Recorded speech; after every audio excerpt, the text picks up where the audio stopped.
ರಾಜಕಾರಣದಲ್ಲಿ ಮಹತ್ವದ ಬದಲಾವಣೆ ಆಗ್ತಾ ಇದೆ. ಡಿಸಿಎಂ ಡಿಕೆ ಶಿವಕುಮಾರ್ಗೆ ದೆಹಲಿಯಲ್ಲಿ ಈಗ ಬುಲಾವ್ ನೀಡಲಾಗಿದೆ. ಸಹಜವಾಗಿ ಕುತೂಹಲ ಇದೆ, ಏನು ಕ್ರಾಂತಿ ಆಗತ್ತೆ ಅನ್ನೋದು. ದೆಹಲಿಯಿಂದ ನೇರವಾಗಿ ಡಿಸಿಎಂ ಡಿಕೆ ಶಿವಕುಮಾರ್ಗೆ ಕರೆ ಬಂದಿದೆ ಅನ್ನೋದು. ಹಾಗಾದ್ರೆ ಯಾವಾಗ ಡಿಸಿಎಂ ಡಿಕೆ ಶಿವಕುಮಾರ್ ಸಿಎಂ ಆಗ್ತಾರೆ, ಯಾವಾಗ ದೆಹಲಿಗೆ ಹೋಗ್ತಾರೆ ಅನ್ನುವಂಥ ಕುತೂಹಲ ಇದೆ. ಸಿಎಂ ಆಗೋದಕ್ಕೆ ಏನಾದರೂ ಕರೆ ಇದೆಯಾ, ಬೇರೆ ಏನಾದರೂ ಪ್ಲಾನ್ ಇದೆಯಾ ಅನ್ನುವಂಥದ್ದು.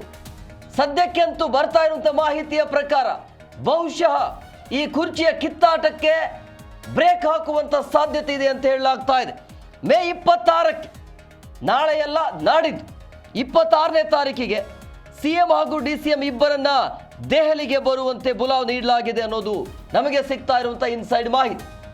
ಕೇವಲ ಡಿಸಿಎಂ ಡಿಕೆ ಶಿವಕುಮಾರ್ ಅಷ್ಟೇ ಅಲ್ಲ, ಇಬ್ರು ನಾಯಕರನ್ನ, ಶಿವಕುಮಾರ್ ಹಾಗೂ ಸಿದ್ದರಾಮಯ್ಯ ಇಬ್ಬರನ್ನ ದೆಹಲಿಗೆ ಬುಲಾವ್ ನೀಡಲಾಗಿದೆ 26ನೇ ತಾರೀಕಿಗೆ ಅನ್ನೋದು.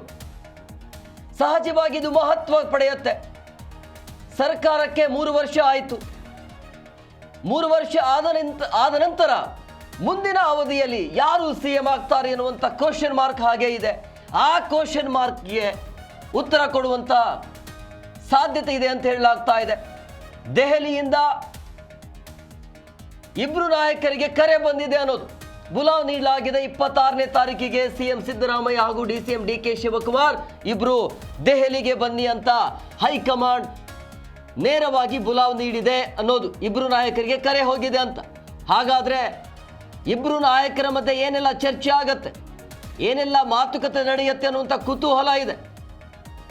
GBA ಎಲೆಕ್ಷನ್ದ ಅಥವಾ ಈಗಂತೂ ಎಲ್ಲ ಎಲೆಕ್ಷನ್ ಮುಕ್ತಾಯ ಆಯಿತು, ಪಂಚರಾಜ್ಯ ಚುನಾವಣೆ ಅಂತ ಬಂದಾಗ ಈಗೇನೇ ಇದ್ರೂ ಕೂಡ ಸಣ್ಣ ಪುಟ್ಟದ್ದು. ಸೊ ಹಾಗಾಗಿ ಉಳಿದಿರುವಂಥ ಅವಧಿಗೆ ಮಾತಿನ ತಕ್ಕಂತೆ ಗೊತ್ತಿಲ್ಲ ಹೈಕಮಾಂಡ್ ಲೆವೆಲಲ್ಲಿ ಏನು ಮಾತಾಗಿದೆ ಆವತ್ತಿನ ದಿನ ಅಂತೇಳಿ. ಸೊ ಹಂಗಾಗಿ ಆ ಮಾತನ್ನು ಉಳಿಸಿಕೊಳ್ಳೋದಕ್ಕೆ ಏನಾದರೂ ಡಿಸಿಎಂ ಡಿಕೆ ಶಿವಕುಮಾರ್ಗೆ ಉಳಿದಿರುವಂಥ ಅವಧಿಯಲ್ಲಿ ಅಂದರೆ 2 ವರ್ಷ ಸಿಎಂ ಪಟ್ಟ ಏನಾದರೂ ಕೊಡ್ತಾರಾ ಅನ್ನುವಂಥ ಸಹಜವಾಗಿ ಕುತೂಹಲ ಇದೆ. ಈ ಬಗ್ಗೆ ಮತ್ತಷ್ಟು ಮಾಹಿತಿ ನೀಡ್ತಾರೆ ನಮ್ಮ ಹಿರಿಯ ಪ್ರತಿನಿಧಿ ರಾಜಪ್ಪ ಸುತ್ತೂರು ಫೋನ್ ಸಂಪರ್ಕದಲ್ಲಿದ್ದಾರೆ. ರಾಜಪ್ಪ, ನಿಜವಾಗ್ಲೂ ಕೂಡ ಕುತೂಹಲ ಇದೆ. ಕೇರಳ ಆದ ನಂತರ ಈಗ ಸಹಜವಾಗಿ ನಮ್ಮ ಕಡೆ ಕಣ್ಣಿಟ್ಟಿದ್ರು 26ನೇ ತಾರೀಕಿಗೆ ಏನೆಲ್ಲ ಬೆಳವಣಿಗೆ ಆಗತ್ತೆ?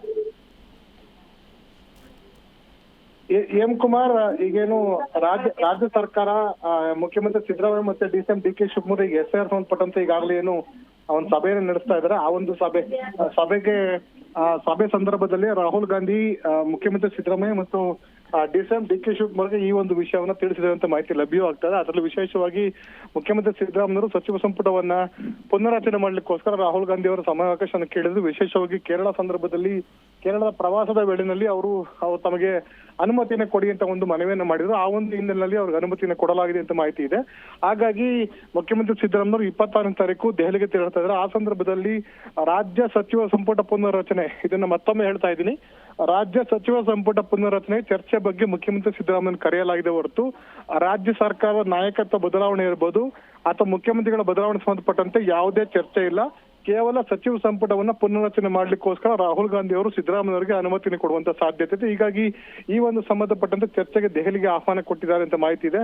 ಹಾಗಾಗಿ 26ನೇ ತಾರೀಕು ಮಧ್ಯಾಹ್ನ 3 ಗಂಟೆಗೆ ದೆಹಲಿಯಲ್ಲಿ ರಾಹುಲ್ ಗಾಂಧಿ ನಿವಾಸದಲ್ಲಿ ಮುಖ್ಯಮಂತ್ರಿ ಸಿದ್ದರಾಮಯ್ಯ ಭೇಟಿ ಮಾಡ್ತಾರೆ. ಆ ಸಂದರ್ಭದಲ್ಲಿ ಏನೆಲ್ಲ ಚರ್ಚೆ ಆಗುತ್ತೆ ಅಂತ ಅನ್ನೋದನ್ನ ಕಾದ್ ನೋಡ್ಬೇಕಾಗಿದೆ. ಈಗಾಗಲೇ ಸುಮಾರು 25ಕ್ಕೂ ಹೆಚ್ಚು ಜನ ಸಚಿವರನ್ನ, ಹಿರಿಯ ಸಚಿವರನ್ನ ಸಚಿವ ಸಂಪುಟದಿಂದ ಕೈ ಬಿಟ್ಟು ಹೊಸಬರಿಗೆ ಅವಕಾಶವನ್ನು ಕೊಡಬೇಕು ಅಂತ ಒಂದು ಚರ್ಚೆ ಈಗ ರಾಜ್ಯದಲ್ಲಿ ನಡೀತಾ ಇತ್ತು. ಆದರೆ ಈಗ ಸುಮಾರು 15 ಜನರ ಮಾತ್ರ ಸಚಿವ ಸಂಪುಟದಿಂದ ಕೈ ಬಿಟ್ಟು ಅವಕಾಶವನ್ನ ಕೊಡೋ ಒಂದು ಸಾಧ್ಯತೆ ಇದೆ ಅಂತ ಒಂದು ಚರ್ಚೆ ನಡೀತಾ ಇದೆ. ಯಾಕಂದ್ರೆ ಮೊನ್ನೆ ತಾನೇ ಕೃಷ್ಣ ಬೈರೇಗೌಡ ಇರ್ಬೋದು ಅಥವಾ ರಿಜ್ವಾನ್ ಅರ್ಷದ್ ಸೇರಿದಂತೆ ಒಟ್ಟು 8 ಜನ ದೆಹಲಿಗೆ ತೆರಳಿ ವರಿಷ್ಠರಂತ ಸುರ್ಜೇವಾಲಾ ಇರ್ಬೋದು, KC ವೇಣುಗೋಪಾಲ್ ಅವ್ರನ್ನ ಭೇಟಿ ಮಾಡಿ ಬಂದಿದ್ರು.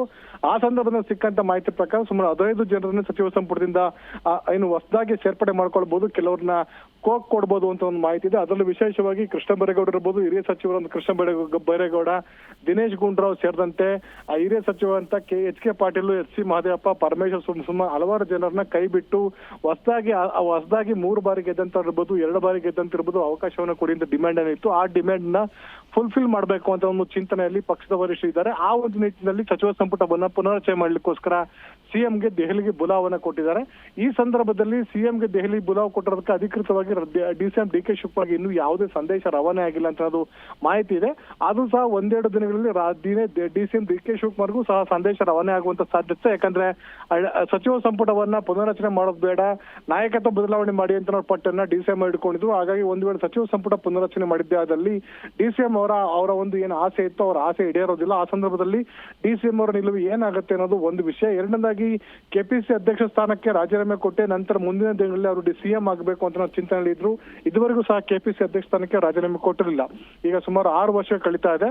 ಹಾಗಾಗಿ ಕೆಪಿಸಿ ಅಧ್ಯಕ್ಷ ಸ್ಥಾನ ಬದಲಾವಣೆಯನ್ನು ಮಾಡಬೇಕು ಅಂತ ಅನ್ನೋದು ಸಿಎಂ ಸಿದ್ದರಾಮಯ್ಯನವರ ಒಂದು ಮತ್ತು ಸತೀಶ್ ಜಾರಕಿಹೊಳಿ ಅವರ ಟೀಮ್ ಇರ್ಬೋದು ಏನೋ ಸಿದ್ದರಾಮಯ್ಯನ ಬಡದ ಒಂದು ಆಶಯ ಆಗಿತ್ತು. ಹಾಗಾಗಿ ಮುಂದಿನ ದಿನಗಳಲ್ಲಿ ಈ ಸಚಿವ ಸಂಪುಟನ ಪುನರ್ರಚನೆ ಜೊತೆಗೆ ನಾಯಕತ್ವನ ಅಥವಾ ಏನು ಕೆಪಿಸಿ ಅಧ್ಯಕ್ಷ ಸ್ಥಾನ ಬದಲಾವಣೆ ಬಗ್ಗೆನೂ ಸಹ ಒಂದಷ್ಟು ಚರ್ಚೆ ನಡೆಯುವಂತ ಸಾಧ್ಯತೆ ಆ ಸಂದರ್ಭದಲ್ಲಿ ಡಿಸಿಎಂ ಅವರ ಅಗತ್ಯತೆ ಅನಿವಾರ್ಯತೆ ಇದೆ. ಹಾಗಾಗಿ ಅವ್ರನ್ನೂ ಸಹ ಕರೆಸ್ಕೊಳ್ಬಹುದು ಅಂತಂದು ಮತ್ತು ಒಟ್ಟಾರೆಯಾಗಿ ರಾಜ್ಯದ ಇಡೀ ಸಮಸ್ಯೆಯನ್ನ ಒಂದೇ ಬಾರಿ ನಾವು ಇತ್ಯರ್ಥ ಮಾಡಬಹುದು ಅಂತ ಒಂದು ಚರ್ಚೆಯಲ್ಲಿ ಮತ್ತು ಚಿಂತನೆಯಲ್ಲಿ ಕಾಂಗ್ರೆಸ್ ವರಿಷ್ಠರಿದ್ದಾರೆ. ಹಾಗಾಗಿ ಇದೇ ಸಂದರ್ಭದಲ್ಲಿ ಕೆಪಿಸಿ ಅಧ್ಯಕ್ಷ ಸ್ಥಾನದ ಬಗ್ಗೆನೂ ಸಹ ಒಂದು ತೀರ್ಮಾನ ಕೈಗೊಳ್ತಾರ ಅಥವಾ ಕೇವಲ ಸಚಿವ ಸಂಪುಟ ಪುನರಚನೆ ಮಾಡಿ ಕೈ ತೊಳ್ಕೊಳ್ತಾರ. ಡಿಸಿಎಂ ಡಿಕೆ ಶಿವಕುಮಾರ್ ಒಪ್ಪಂದದ ಬಗ್ಗೆ ಪದೇ ಪದೇ ಉಲ್ಲೇಖ ಮಾಡ್ತಿದ್ರು, ಅದ್ರ ಬಗ್ಗೆ ಯಾವ ನಿರ್ಣಯವನ್ನು ಕೈಗೊಳ್ತಾರೆ ಅಂತ ಅನ್ನೋದು. ಮತ್ತು ಇತ್ತೀಚೆಗೆ ಡಿಕೆ ಶಿವಕುಮಾರ್ ಅವರು ಮೇ 15ರಂದು ಹುಟ್ಟುಹಬ್ಬನ 64ನೇ ವರ್ಷದ ಹುಟ್ಟುಹಬ್ಬ ಆಚರಣೆ ಮಾಡಿಕೊಂಡ್ರು. ಆ ಸಂದರ್ಭದಲ್ಲಿ ನಮ್ಗೆ ಸಿಹಿ ಸುದ್ದಿಯನ್ನ ಕೊಡ್ತಾರೆ ಪಕ್ಷದ ವರಿಷ್ಠರು ಅಂತ ವಿಶ್ವಾಸವನ್ನು ವ್ಯಕ್ತಪಡಿಸಿದ್ರು. ಅದರ ಸಿಹಿ ಸುದ್ದಿ ಕೊಡೋದ್ ಬದಲಾಗಿ ಈಗ ಅವ್ರಿಗೆ ಉರಿ ಮೆಣಸಿಕಾಯಿ ಕೊಡುವಂತ ಒಂದು ಪರಿಸ್ಥಿತಿ ನಿರ್ಮಾಣ ಆಗುತ್ತಾ ಇಲ್ವಾ ಅನ್ನೋ ಬಗ್ಗೆ ಇನ್ನೂ ಸಹ ಸ್ಪಷ್ಟನೆ ಸಿಕ್ಕಿಲ್ಲ. ಹಾಗಾಗಿ ಸಿದ್ದರಾಮಯ್ಯನವರಿಗೆ ದೆಹಲಿಗೆ ಬುಲಾವ್ ಕೊಟ್ಟಿದ್ದಾರೆ. ಅದು ವಿಶೇಷವಾಗಿ ಏನು ಈ ಒಂದು SIR ಸಂಬಂಧಪಟ್ಟಂತೆ ಏನು ಸಭೆಯನ್ನು ನಡೆಸಲಾಗಿತ್ತು. ಆ ಸಭೆ ಸಂದರ್ಭದಲ್ಲೇ ರಾಹುಲ್ ಗಾಂಧಿ ಅವರು ಫೋನ್ ಮಾಡಿ ಸಿಎಂ ಅವರಿಗೆ ದೆಹಲಿಗೆ ಬರುವಂತ ಸೂಚನೆ ಕೊಟ್ಟಿರುವಂತದ್ದು ನಿಜಕ್ಕೂ ಡಿಸಿಎಂ ಡಿಕೆ ಶಿವಕುಮಾರ್ಗೆ ಆತಂಕ ಕಾರಣವಾಗಿದೆ. ಹಾಗೆ ಮುಂದಿನ ದಿನಗಳಲ್ಲಿ ದೆಹಲಿಗೆ ಶಾಸಕರ ದಂಡನ್ನ ಅಥವಾ ಏನು ಶಾಸಕರ ಒಂದು ಬೆಂಬಲವೊಂದಿಗೆ ಪಕ್ಷದ ವರಿಷ್ಠನ ಭೇಟಿ ಮಾಡಿ ಅವ್ರಿಗೆ ನನ್ನ ಶಾಸಕರ ಬೆಂಬಲ ಹೀಗಿದೆ, ನೀವು ನಾಯಕತ್ವ ಬದಲಾವಣೆ ಮಾಡಿಲ್ಲ ಅಂತ ಬಂದ್ರೆ ಮುಂದಿನ ದಿನಗಳಲ್ಲಿ ಅದಕ್ಕೆ ಪರ್ಯಾಯವಾದಂತ ಒಂದು ಕ್ರಮವನ್ನು ಕೈಗೊಳ್ಳಬಹುದು ಅಂತ ಎಚ್ಚರಿಕೆಯನ್ನು ಕೊಡ್ಲಿಕ್ಕೂ ಡಿಸಿಎಂ ಡಿಕೆ ಶಿವಕುಮಾರ್ ಚಿಂತನೆ ನಡೆಸಿದ್ದಾರೆ. ಹಾಗಾಗಿ ಈ 22 ಅಥವಾ 26ರ ಒಳಗಾಗಿ ದೆಹಲಿಗೆ ತೆರಳುತ್ತಾರೆ ಶಾಸಕರು ಅಂತ ಒಂದು ಮಾಹಿತಿ ಇತ್ತು. ಇದೇ ಸಂದರ್ಭದಲ್ಲಿ ಸಿದ್ದರಾಮಯ್ಯ ತೆರಳುತ್ತಾ ಇರೋ ಕಾರಣಕ್ಕೋಸ್ಕರ ಪೂರ್ವಭಾವಿಯಾಗಿ ನಾಳೆ ಅಥವಾ ನಾಳಿದ್ದೇ ಹಲವಾರು ಶಾಸಕರು ದೆಹಲಿ ತೆರಳಬಹುದು. ಅದರಲ್ಲಿ ಡಿಸಿಎಂ ಡಿಕೆ ಶಿವಕುಮಾರ್ ತಂಡದ ಸದಸ್ಯರು ಹೆಚ್ಚಿನ ಸಂಖ್ಯೆ ಇದ್ದು ಪಕ್ಷದ ವರಿಷ್ಠರನ್ನ ಭೇಟಿ ಮಾಡಿ ಒತ್ತಡ ಏರುವಂತ ಒಂದು ಕೆಲಸವನ್ನು ಸಹ ಮಾಡಬಹುದು. ಯಾಕಂದ್ರೆ ಸಚಿವ ಸಂಪುಟ ಪುನರಚನೆಗೆ ಅವಕಾಶವನ್ನ ಕೊಡಬೇಡಿ, ನಾಯಕತ್ವಕ್ಕೆ ಅವಕಾಶ ಕೊಡಿ ಅಂತ ಡಿಮ್ಯಾಂಡ್ ಅನ್ನ ಇಡ್ಲಿಕ್ಕೂ ಸಹ ಅವಕಾಶ ಇದೆ. ಹೀಗಾಗಿ ಈ ಒಂದೆರಡು ದಿನಗಳು 26ನೇ ತಾರೀಕು ರಾಹುಲ್ ಗಾಂಧಿ ಸಿಎಂ ಭೇಟಿ ಮಾಡೋಕೆ ಮೊದಲೇ ಡಿಸಿಎಂ ಡಿಕೆ ಶಿವಕುಮಾರ್ ಪ್ರಯತ್ನ ಪಟ್ಟು ವರಿಷ್ಠರನ್ನ ಮನವೊಲಿಸಿ ಅಥವಾ ವರಿಷ್ಠರ ಮೇಲೆ ಒತ್ತಡ ಏರಿ ಸಿದ್ದರಾಮಯ್ಯ ಸಚಿವ ಸಂಪುಟ ಪುನರಚನೆಗೆ ಬ್ರೇಕ್ ಆಗ್ತಾರಾ ಅಥವಾ ಸಿದ್ದರಾಮಯ್ಯ ತಮ್ಮ ಒಂದು ದಾಳವನ್ನು ಉಳಿಸುವ ಮೂಲಕ ರಾಹುಲ್ ಗಾಂಧಿ ಮೂಲಕ ಸಚಿವ ಸಂಪುಟ ಪುನರಚನೆಗೆ ಅನುಮತಿ ಪಡಿತಾರ ಅಂತ ಅನ್ನೋದು ಯಕ್ಷ ಪ್ರಶ್ನೆ ಆಗಿದೆ. ಹೀಗಾಗಿ ಏನು ದಿ ಡೇ ಅಂತ ಹೇಳ್ತಾರೋ ಅಥವಾ ಏನು ಮೇ 26 ಇದೆ, ಆ ಮೇ 26 ಕರ್ನಾಟಕ ರಾಜ್ಯದ ರಾಜಕಾರಣದ ದಿಕ್ಕುದೇಶಗಳನ್ನ ಅಥವಾ ಒಂದು ಪರಿವರ್ತನೆಗೆ ಒಂದು ದಿನಾಂಕ ನಿಗದಿಯಾದಂತ ಕಂಡು ಬರ್ತದೆ. Hemakumar. Okay, thank you Rajappa ನಿಮ್ಮೆಲ್ಲ ಡೀಟೇಲ್ಸ್ಗಾಗಿ.